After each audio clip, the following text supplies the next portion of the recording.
Jag heter Victoria Escobar, jag är Botkyrkabo och jag är grundare till en förening som heter Changers Hub.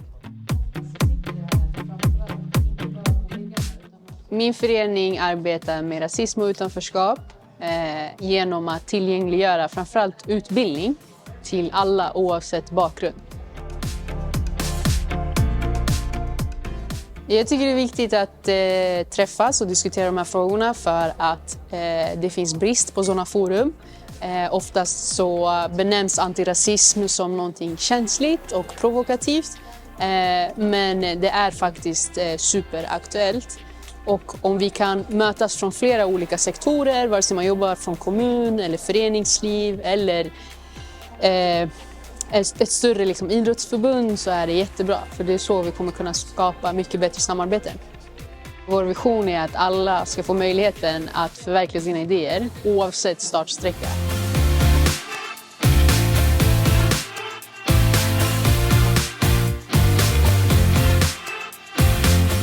Jag heter Melissa Besara och är ordförande i IFK Tumba Fotboll. Vi arbetar på lite olika sätt, främst genom Rött kort mot rasism, där vi håller årliga turneringar i det temat och också undervisar både motståndare som är inbjudna och ska vara med i ledarturneringen, men också internt i vår organisation i hur vi arbetar med frågor som rasism när vi stöter på det på plan och utanför. Och vi jobbar även med det i vår dagliga verksamhet genom att utbilda i alla leden. Vad gör vi när något sådant sker? Hur hanterar vi det? Vad har tränare respektive ledare för rättigheter och skyldigheter? Och hur skyddar vi våra barn?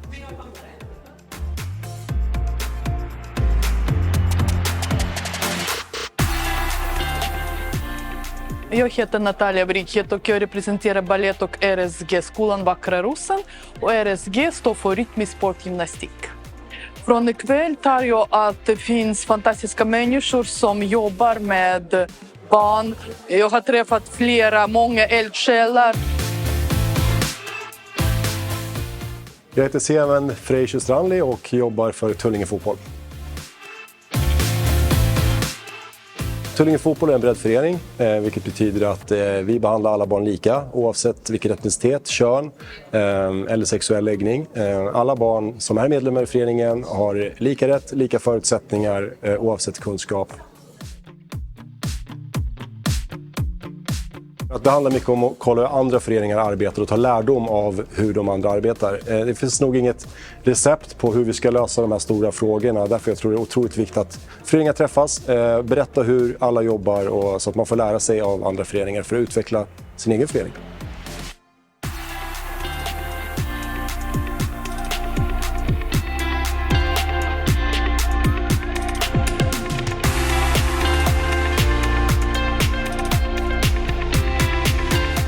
Jag tror det handlar om att uppmärksamma att det pågår, inte bara i idrotten utan överallt i samhället. Prata om det, våga prata om det och lära av varandra. Och av våra misstag.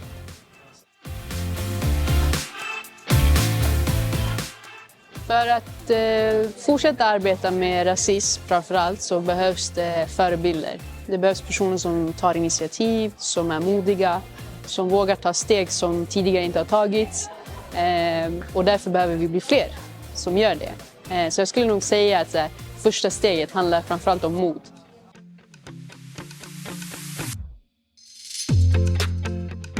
Man träffas inte för vi är så olika, men vi är lika på det sättet att vi brinner för människor, att vi får barn, för ungdomar, vi har stor hjärta för dem. Det är gemensamt. Det märks att alla jobbar så bra med det på olika hörn. Och de här träffarna är så bra för att det är så värdefullt för oss som förening att få höra. Men vad jobbar andra med? Kan vi ta lärdom från någonting? Kan vi dela med oss av det vi gör?